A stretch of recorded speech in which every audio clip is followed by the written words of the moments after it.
कैसा ये इश्क है।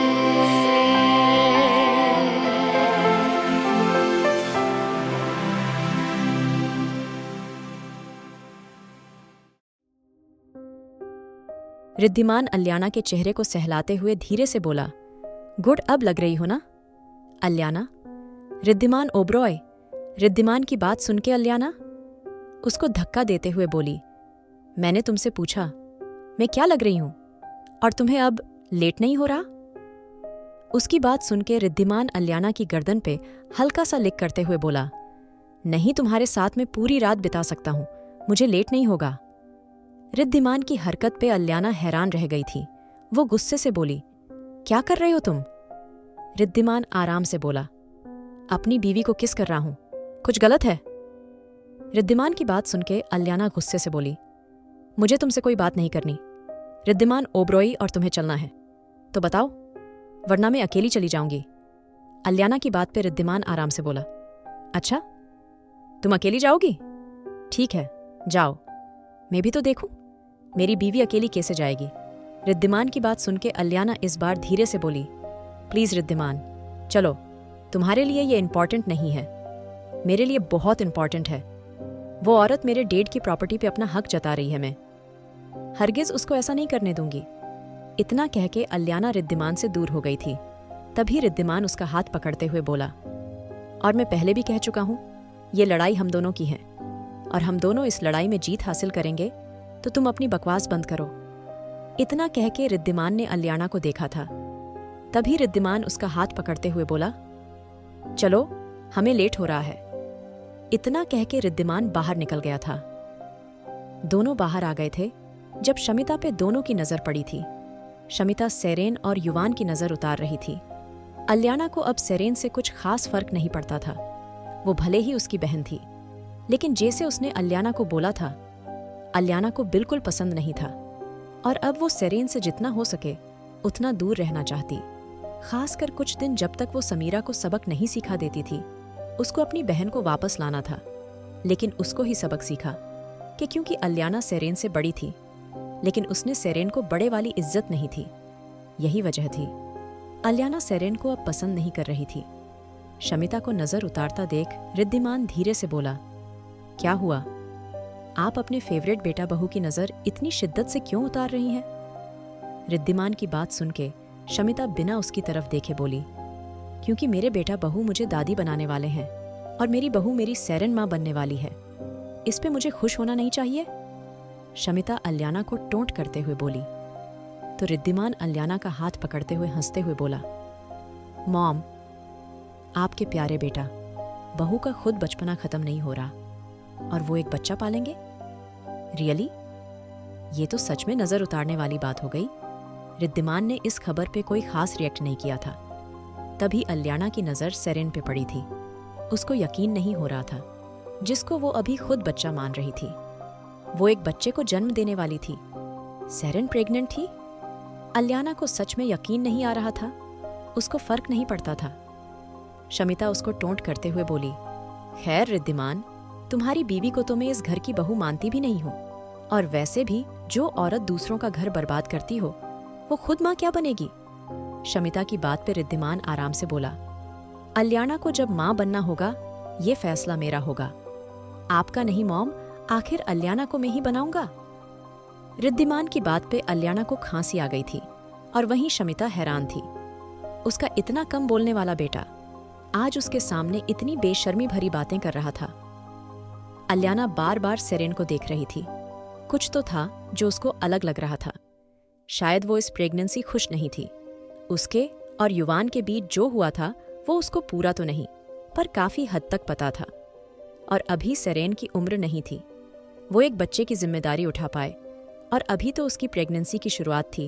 वो चाहती तो अबॉर्शन भी करा सकती थी, तो वो क्यों आखिर ऐसी जिम्मेदारी ले रही थी जिसको वो पाल ना पाए? उसको कुछ भी समझ नहीं आ रहा था।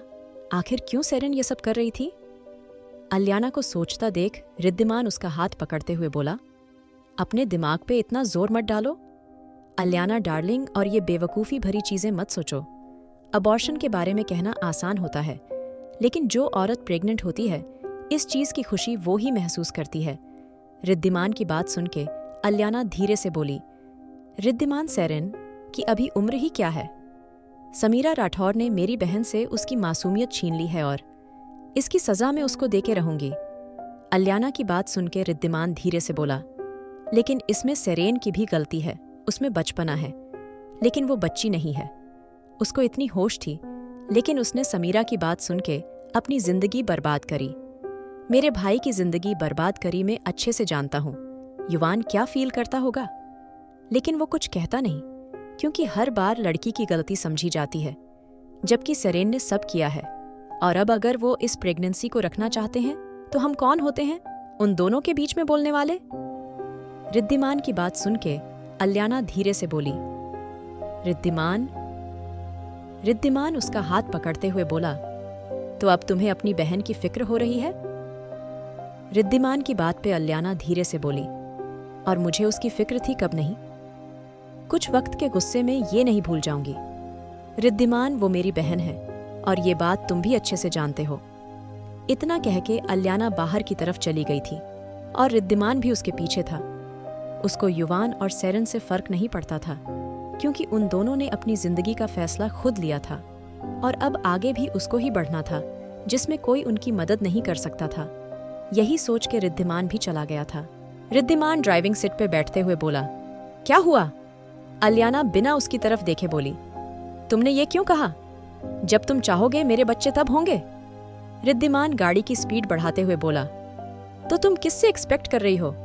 कौन बताएगा? रिद्धिमान की बात पे अलियाना आराम से बोली, क्योंकि मेरा और तुम्हारा रिश्ता ऐसा नहीं है, तुम मेरे से कुछ एक्सपेक्ट करो। इतना कह के अलियाना बाहर देखने लगी थी और अगले ही पल अलियाना रिद्धिमान की गोद में थी। अलियाना हैरानी से बोली, ये क्या बदतमीजी है? रिद्धिमान उसकी कमर पे अपनी पकड़ टाइट करते हुए बोला, आए, अगर तुमने अपना नाम किसी और मर्द के साथ जोड़ने की कोशिश करी तो मैं भूल जाऊंगा। अलियाना ओब्रॉय, तुम इस वक्त कहाँ हो? इतना कह के रिद्धिमान ने अलियाना की आंखों में देखा था। उसकी आंखों में ऐसा कुछ था जिससे अलियाना दूसरी तरफ देखने पे मजबूर हो गई थी, लेकिन रिद्धिमान ने उसका चेहरा पकड़ के अपनी तरफ कर लिया था। रिद्धिमान उसके होठों को अपनी उंगली से सहलाते हुए बोला, जब मैं बात करूं तो तुम्हारी नजरें मेरे ऊपर होनी चाहिए। अलियाना धीरे से बोली, तो एक काम करो, तुम यही सब बकवास करो, क्योंकि मुझे लगता है समीरा राठौर वहां आ भी चुकी होगी, और हम क्या करेंगे? अलियाना की बात पे रिद्धिमान वापस उसको अपनी जगह पे बैठाते हुए धीरे से बोला, जब तक मैं तुम्हारे साथ हूं तुम्हें किसी भी बात की फिक्र करने की जरूरत नहीं है। इतना कह के रिद्धिमान ने गाड़ी की स्पीड बढ़ा ली थी। दूसरी तरफ सेरेन अपने रूम में आ गई थी। युवान उसके आगे खाना करते हुए बोला, ये लो, फिर तुम्हें दवाई भी लेनी है। युवान की बात सुन के सेरेन हैरान रह गई थी। उस इंसान ने कभी उसकी फिक्र नहीं करी थी। वो आज उसके लिए खाना लेके आया था। सेरेन धीरे से बोली, मुझे भूख नहीं हो। सेरेन की बात पे युवान धीरे से बोला, तुम्हें नहीं होगी, लेकिन मेरे बच्चे को है, इसलिए चुपचाप खाना खाओ। युवान की बात पे सेरेन धीरे से बोली, युवान मैं थक गई हूं, मुझे नींद आ रही है प्लीज। सेरेन की बात पे युवान उसको देखते हुए बोला, मैंने कहा ना तुम्हें नहीं, लेकिन मेरे बच्चे को भूख है और मैं तुम्हारे चक्कर में अपने बच्चे को भूखा नहीं रखूंगा, इसलिए बेहतर होगा खा लो। युवान की जिद पे ना चाहते हुए सेरेन ने खाना खा लिया था। यही सोच के सेरेन काउच की तरफ बढ़ गई थी। तभी युवान धीरे से बोला, तुम आज से बेड पे सोगी? युवान की बात पे सेरेन धीरे से बोली, लेकिन मैं तो यही सोती हूं। युवान सेरेन को देखते हुए धीरे से बोला, हाँ, लेकिन अब से तुम मेरे साथ मेरे बेड पे सोने वाली हो। रात में तुम्हें किसी चीज की जरूरत हुई तो मैं अगर नहीं उठ पाया। युवान की बात पे सेरेन मुस्कुराते हुए बेड की तरफ आ गई थी। जो भी था, लेकिन युवान और सेरेन के बीच बच्चे की वजह से नजदीकियां आ रही थी। सेरेन खुश होते हुए युवान के बराबर में आ गई थी। सेरेन ने अभी अपनी आंखें बंद ही करी थी जब अचानक ही उसको एहसास हुआ था जैसे कोई उसको देख रहा था। उसने जल्दी से अपनी आंखें खोल ली थी। क्या सच में बढ़ने लगी है दोनों के बीच नजदीकियां? आखिर क्या करेगा अब रिद्धिमान? जानने के लिए सुनिए the mafia boss unwanted wife. और अगर आपको एपिसोड पसंद आया तो लाइक, शेयर और सब्सक्राइब करना न भूलें।